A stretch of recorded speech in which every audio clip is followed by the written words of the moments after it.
충격적인 일입니다. 어떻게 사람이 없는 열차가 사람을 구할 수 있죠? 눈보라 속 자동 열차가 멈췄습니다. 그리고 안에 사람이 있었습니다. 모두가 믿었던 최첨단 시스템이 단 한 번의 위기 앞에서 무력하게 무너졌습니다. 그리고 그 순간 세상은 잊고 있던 단 하나의 진실을 깨닫게 되죠. 기술이 아무리 완벽해도 결국 사람을 품지 못하면 무용지물이다. 지금부터 북극의 작은 마을에서 벌어진 믿기 힘든 실화 한 편을 들려드리겠습니다. 바로 지금 사연을 들어보겠습니다. 그 전에 잠깐 좋아요와 구독은 큰 힘이 됩니다. 기계는 인간을 대신할 수 없습니다. 그것은 단지 명령을 따르는 도구일 뿐이죠. 하지만 그날 사람 없는 기계가 얼마나 무기력할 수 있는지 저는 똑똑히 보았습니다. 안녕하세요. 저는 노르웨이 북부 브레비스 마을에서 40년간 기관사로 살아온 카린 엘세라고 합니다. 이 이야기를 어디에 말해야 할지 몰라 수십 번 망설이다가 이렇게 제보라는 형식을 빌려 용기를 내어봅니다. 그날의 기억은 여전히 눈송이처럼 선명하게 제 마음속에 내려앉아 있습니다. 브레비스는 겨울이 길고 고요한 마을이에요. 하늘은 새벽부터 잿빛으로 물들고 빙하의 숨결이 매일같이 집과 사람을 덮습니다. 이런 곳에서 기차는 단순한 교통수단이 아니에요. 기차는 생명이자 연결이며 누군가의 일상과 감정까지 실어 나르는 따뜻한 흐름이었죠. 저는 23살이 되던 해부터 이 마을의 기관사로 일하기 시작했어요. 부모님이 돌아가시고 아무것도 몰랐던 시절. 기차는 제 인생의 첫 직장이었고 곧 전부가 되었습니다. 낡은 디젤 기관차 넘버 7은 말 그대로 저의 분신이자 친구였죠. 아침마다 엔진의 떨림을 느끼며 저는 이 마을의 숨결을 실어 나르는 일을 했습니다. 그런데 시간이 흐르면서 세상이 바뀌기 시작했어요. 자동 열차, AI 기반 운행 시스템, 무인 열차 제어 기술 같은 단어들이 신문에 오르내리기 시작했죠. 처음엔 먼 도시의 이야기인 줄 알았는데 얼마 전부터 이곳 브레비스에도 신형 자동 열차가 도입되었습니다. 젊고 유능하다는 기술자 리카 요한슨이 마을에 파견되면서 모든 것이 빠르게 바뀌기 시작했어요. 기차는 사람 없이 움직이고 제어실에서는 젊은 기술자들이 노트북 하나로 열차의 모든 것을 관리하더군요. 그들은 효율, 자동화, 최적화 같은 단어들을 자랑스럽게 이야기했지만 정작 그 기술들이 이 마을 사람들의 마음과 얼마나 떨어져 있는지는 알지 못했습니다. 전 솔직히 많이 불편했습니다. 신형 열차는 물론 훌륭해요. 조용하고 빠르고 자동화된 시스템은 분명 미래적이죠. 하지만 그 안에는 사람의 흔적이 없었습니다. 차창 밖을 바라보며 손 흔드는 아이에게 경적을 울려줄 수도 없고 눈길에 넘어진 어르신을 보고 잠시 정차할 수 있는 여유도 없었죠. 모든 것이 정해진 프로그램대로만 흘러갔고 예상 밖의 상황엔 아무 대응도 하지 못하는 게 현실이었어요. 저는 점점 더 제 열차 넘버 7에 집착하게 되었습니다. 퇴역 명령이 내려왔지만 몰래 정비실에서 수리를 반복하며 수명을 연장해왔죠. 마치 제 자신이 시대에서 도태되는 게 아니라 사람을 지키는 일을 지키고 있다는 그런 자존심이랄까요. 사람들은 저를 고집불통이라고 불렀습니다. 리카는 저에게 카린, 이젠 기술을 믿어야 할 때예요. 감정이 아닌 데이터로 판단하세요 라고 말하곤 했습니다. 하지만 저에겐 기술보다 중요한 것이 있었어요. 사람이 타는 기차라면 그 기차는 사람을 먼저 생각해야 한다는 철학이었습니다. 그 철학이 옳았는지 아니면 제 욕심이었는지는 그날 북극 폭풍이 마을을 덮친 바로 그날 드러나게 되었습니다. 기술은 완벽했지만 사람의 목소리는 어디에도 반영되지 않았습니다. 우리는 그것이 얼마나 위험한 일인지 그날 뼈저리게 깨달아야 했습니다. 그날은 예고도 없이 찾아왔습니다. 기상청에서는 경고를 했지만 이곳 브레비스에서 눈보라쯤이야 흔한 일이었기에 대부분 대수롭지 않게 넘겼죠. 하지만 이번은 달랐습니다. 그것은 단순한 눈이 아니었어요. 폭설은 순식간에 철로를 덮었고 강풍은 모든 통신을 끊어놓았으며 마을 전체가 마치 얼음 속에 갇혀버린 듯 했습니다. 문제는 그날 신형 자동 열차 3호가 등굣길 학생들과 노인 승객들을 태우고 운행 중이었다는 사실이었습니다. 그 중에는 제 손자 에밀도 타고 있었죠. 조그만 몸에 커다란 가방을 메고 제게 손을 흔들던 모습이 아침 내내 머릿속을 맴돌았습니다. 저는 정비실에 있었어요. 마침 그날도 넘버 7을 몰래 손질하던 중이었습니다. 갑자기 중앙 통제실에서 긴급 호출이 들어왔습니다. 3호 열차 응답 없음. 자동 제어 시스템 다운. 현장 접근 불가. 순간 온몸에 전기가 흐르듯 경직됐습니다. 설마. 불길한 예감이 들었죠. 평소라면 수동 조작이나 기관사의 판단으로 대응이 가능했겠지만 이 신형 열차는 전자동 시스템이었기에 사람이 개입할 수 있는 구조가 거의 없었습니다. 기술자 리카도 당황했습니다. 위성이 끊겼어요. 열차 위치 확인이 안 됩니다. 모든 접근은 금지 상태고 그녀는 끝내 말을 잇지 못했습니다. 그 말을 듣는 순간 저는 알았습니다. 지금 이 순간 그 열차 안에 있는 사람들은 완전히 고립되어 있다는 사실을. 에밀도 마을 노인들도 등굣길 아이들도. 저는 무조건 달렸습니다. 정비사 친구들에게 연락하고 무전기로 자원봉사자들을 소집했습니다. 그리고는 제가 숨처럼 아껴왔던 구형 디젤 열차 넘버 7의 엔진에 다시 불을 지폈습니다. 아직 이 아이는 달릴 수 있어요. 아직 끝난 게 아니에요. 사람들은 당황했죠. 카린, 그 열차는 위험해요. 디젤 연료도 다 썼고 예비 부품도 없어요. 하지만 저는 압니다. 그 아이는 단 한 번도 저를 배신한 적이 없다는 것을. 한때는 제 목숨을 걸고 함께했던 시간들이 지금 제 판단을 이끌고 있었습니다. 눈보라를 뚫고 철로 위에 올라탄 넘버 7은 마치 살아있는 생명체처럼 숨을 쉬기 시작했습니다. 기관실의 레버를 밀어붙이자 철로 위에 철철 울리는 디젤 엔진 소리가 온 마을에 메아리쳤습니다. 마을 사람들은 길을 열어주었습니다. 정비사요는 저에게 외쳤습니다. 카린, 절대로 중간에 멈추지 마세요. 그 열차에 모두의 희망이 실렸어요. 넘버 7은 느렸습니다. 신형 열차보다 훨씬 낡았고 온기 하나 없이 차가운 강철이었죠. 하지만 그 안엔 사람들이 있었고 그 사람들의 손이 직접 닿은 흔적들이 있었어요. 우리는 눈길 위를 기어가듯 그 열차가 멈춘 지점까지 향했습니다. 그리고 마침내 하얗게 덮인 선로 끝에서 멈춰 선 신형 열차가 보였습니다. 차 안은 내부 난방도 꺼져버려 얼음처럼 차가웠고 사람들은 코트를 뒤집어 쓰고 아이들을 껴안은 채 떨고 있었습니다. 그 광경을 본 순간 저는 무릎이 풀릴 뻔했습니다. 하지만 멈출 수 없었어요. 에밀이 그리고 다른 모두가 저를 기다리고 있었으니까요. 정말 기적처럼 우리는 전원을 구조할 수 있었습니다.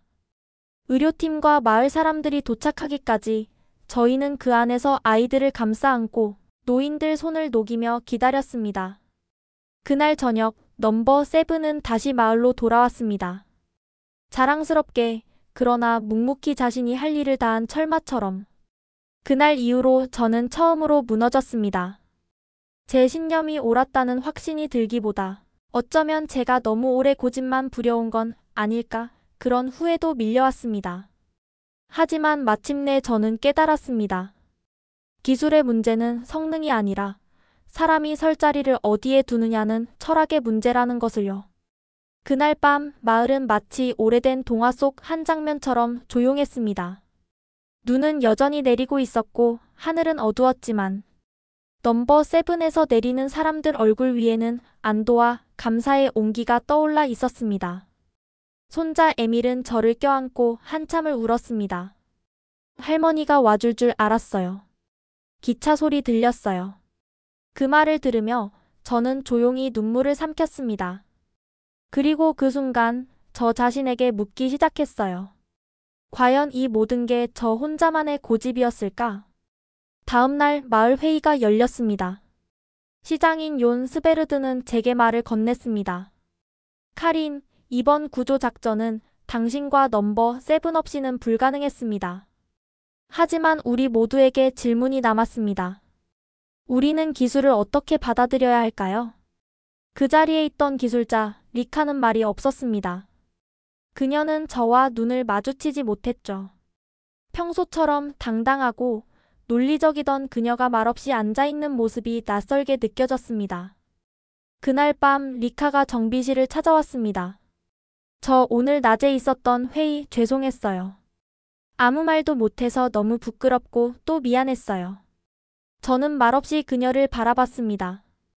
그녀는 조용히 노트북을 열더니 열차 자동 제어 시스템의 설계도를 보여주었습니다. 여기요. 이 구조를 다시 설계하려고 해요. 그런데 이제는 혼자서 하고 싶지 않아요. 카린 씨와 함께 하고 싶어요. 현장을 아는 사람의 눈으로요. 그 순간 제 마음속에 쌓였던 얼음이 스르르 녹기 시작했습니다. 처음으로 리카라는 사람을 기술자가 아닌 사람으로 마주 본 것이죠. 그녀는 말했습니다. 전 사실 현장 경험이 없어요. 모든 걸 학교에서 배웠고 기술은 완벽하다고 믿었어요. 하지만 이번 사고에서 느꼈어요. 기술은 사람을 배려하지 않으면 무기력하다는 걸요. 그녀와 저는 새벽까지 정비실에서 이야기를 나눴습니다. 철도 시스템의 시작은 안전이어야 하고 그 중심엔 사람이 있어야 한다는 철학부터 무인 시스템 안에 긴급 수동 전환 장치를 의무화하는 방식, 각 열차의 비상인간 대응 모듈을 구축하는 아이디어까지. 처음으로 저는 기술에 대해 거부가 아닌 동행의 가능성을 느꼈습니다. 그렇게 둘은 노트북과 공구를 함께 잡았고 사람을 중심에 둔 새로운 열차 시스템 설계를 시작하게 되었습니다. 며칠 후 브레비스 마을에 작은 시연회가 열렸습니다. 신형 열차의 테스트 운행이었지만 이번엔 달랐습니다. 제안한 새로운 모듈이 탑재됐고 리카와 제가 함께 설계한 비상 수동 개입 구조도 포함되어 있었습니다. 열차의 제어 화면엔 운전자가 현장 판단에 따라 수동 전환 가능이라는 문구가 처음으로 들어갔습니다. 사람들은 박수를 쳤고 리카는 조용히 제게 말했습니다. 이건 저의 첫 번째 사람을 위한 기술이에요. 그 말을 들으며 저는 조용히 웃었습니다. 기술은 발전해야 합니다. 멈춰 있으면 안 되죠. 하지만 사람을 잊은 기술은 진짜 발전이라 할 수 없습니다. 그리고 그걸 일깨워준 건 낡은 디젤 열차 한 대와 그 열차를 40년간 지켜온 저 같은 사람이었다는 사실이 조금은 뿌듯했습니다. 사람이 없는 기술은 방향을 잃은 바퀴입니다. 아무리 빠르게 굴러도 결국 그 끝엔 사람이 있어야 하죠. 새 시스템의 시연을 마치고 돌아오던 길, 저는 넘버 세븐 앞에 한참을 서 있었습니다. 하얀 눈이 살짝 쌓인 기관차의 이마 위를 조용히 쓰다듬었습니다. 그 철마는 여전히 말이 없었고 항상 그랬듯 묵묵히 자리를 지키고 있었죠. 이제 너를 놓아줄 때가 온 것 같구나. 그 말을 하며 제 입술은 조금 떨렸습니다. 지금껏 수십 번의 눈보라와 바람, 고장과 정비를 함께 견뎌왔는데 이제는 기계보다 더 소중했던 시간을 정리해야 할 때가 온 듯 했습니다. 하지만 놀랍게도 저는 슬프지 않았습니다. 왜냐하면 저는 이제 알게 되었기 때문입니다. 기술이란 건 그 자체로는 아무 의미가 없다는 걸요. 그 다음 날 리카가 제게 조심스럽게 물었습니다. 카린 씨는 기계보다 사람을 믿는다고 했죠. 그런데 사람은 항상 옳을 수 없잖아요. 실수도 하고 무책임할 때도 있고. 그런 사람을 믿는 게 진짜 괜찮은 걸까요? 그 말에 저는 잠시 생각에 잠겼습니다. 그녀의 물음은 단순한 기술자의 고민이 아니었어요. 그건 이 시대를 살아가는 우리가 모두 마주한 질문이었습니다. 리카, 저는 사람을 믿는 게 아니라 사람 자체를 배제해서는 안 된다고 생각해요. 우리가 실수도 하고 때론 무지하더라도 기술이라는 건 결국 그런 인간을 위해 존재해야 하는 거잖아요. 실수하지 않는 기술보다 실수를 포용하는 기술이 진짜 필요해요. 그녀는 고개를 끄덕였습니다. 그리고 말했죠. 그 말. 시스템 철학 보고서 첫 장에 써도 될까요? 그 말을 듣고 저는 웃음을 터뜨렸습니다. 그런 거라면 얼마든지요. 그 대신 각주는 브레비스의 늙은 기관사로 남겨주세요. 이후 리카와 저는 기술 철학 실험 보고서를 함께 작성하기 시작했습니다. 노르웨이 국토교통부에 제출한 이 보고서는 단순한 설계 문서가 아니었습니다. 그 안에는 사고 당시의 분석과 함께 무엇보다 사람의 직관과 현장 판단을 시스템 안에 통합해야 한다는 철학적 제안이 담겨 있었습니다. 리카는 점점 변해갔습니다. 이전에 그녀는 숫자와 논리, 효율 중심의 사고방식을 고수했지만 이제는 회의 시작 전에 항상 묻습니다. 이 시스템에서 만약 제 엄마가 승객이라면 어땠을까요? 그녀의 변화는 저를 무척 감동시켰습니다. 마치 겨울 한가운데 싹튼 작은 봄의 씨앗처럼 이곳 브레비스에도 사람 중심 기술이라는 새로운 철학이 움트고 있었죠. 얼마 후 저희 보고서가 노르웨이 전국 철도 운용 시스템 개선안에 반영되었고 기술자와 기관사가 공동으로 시스템을 설계 운용하는 하이브리드 방식이 일부 지역에서 시범 도입되기 시작했습니다. 그중 가장 먼저 변화가 시작된 곳이 바로 이 작은 마을 브레비스였습니다. 그날 이후 저는 더 이상 과거에 머물지 않습니다. 하지만 절대 잊지 않아요. 사람이 중심이 되지 않는 기술은 철로 위의 껍데기에 불과하다는 사실을요. 그리고 저는 앞으로도 사람을 위한 시스템을 위해 살아가고 싶습니다. 브레비스의 겨울은 여전히 춥습니다. 하지만 이제는 그 추위 속에서도 따뜻함을 느낍니다. 넘버 7은 마을 기차역 옆 유리 온실 같은 작은 전시관에 조용히 보존되어 있습니다. 엔진은 멈췄지만 그 안엔 수많은 사연과 기억, 그리고 우리 마을의 철학이 고스란히 담겨 있죠. 가끔씩 아이들이 그곳에 놀러 옵니다. 제 손자 에밀도 친구들과 함께 와서 말하곤 해요. 여기가 우리를 구해준 기차야. 그 말에 눈시울이 붉어지곤 합니다. 그 이후로 저희 마을은 완전히 달라졌습니다. 기술과 사람이 경쟁하는 것이 아니라 함께 작동하는 구조가 일상이 되었죠. 철도 시스템뿐 아니라 학교나 보건소, 심지어 시장의 민원 처리 시스템까지도 사람 중심 운영 원칙을 채택하게 되었습니다. 리카는 이제 마을의 기술 자문관으로 일하며 브레비스 기술교육소의 대표 강사로도 활동 중입니다. 그녀는 강의 첫머리에 항상 이런 말을 전한다고 합니다. 기술은 사람을 지우는 것이 아니라 사람을 더욱 분명히 드러내야 합니다. 그 말은 지금도 제 가슴을 먹먹하게 만듭니다. 그리고 저는요, 더 이상 기관사는 아닙니다. 하지만 여전히 매일같이 정비소에 나가 사람들과 커피를 나누고 작은 설계 조언도 드리곤 합니다. 리카와 함께 작은 기술 서적도 집필 중인데요. 제목은 철로 위의 철학입니다. 기계는 완벽할 수 있어도 사람 없이는 온기가 없다는 내용을 담고 있죠. 사람들이 가끔 묻습니다. 그런 철학이 무슨 도움이 되나요? 결국 세상은 속도와 효율 아닌가요? 저는 그럴 때마다 미소 지으며 대답합니다. 그날 눈 속에서 구조를 기다리던 우리 손자 눈을 보았다면 그런 말은 하지 못할 거예요. 기술이 아무리 진보해도 사람 한 명의 눈빛을 읽지 못하는 시스템이라면 그건 미완성입니다. 이젠 저도 제 열차를 보며 고개 숙이지 않습니다. 그리고 젊은 기술자들과 함께 설계 도면을 들여다보며 이렇게 말합니다. 좋아요. 하지만 이 안에 사람을 어디에 둘 건지 먼저 이야기해 봅시다. 기차는 앞으로도 달릴 것입니다. 다만 그 철로는 이제 성능이 아닌 철학과 마음을 향해 놓여 있습니다. 이 긴 이야기를 들어주셔서 감사합니다. 혹시 여러분 주변에도 기술과 마음 사이에서 고민하는 누군가가 있다면 이 이야기를 꼭 전해주셨으면 좋겠습니다. 그리고 이 이야기가 마음에 와 닿으셨다면 좋아요와 구독, 그리고 여러분만의 사연도 공유해주세요. 기술보다 깊은 사람의 이야기. 이곳 브레비스에서 보내드렸습니다. 감사합니다.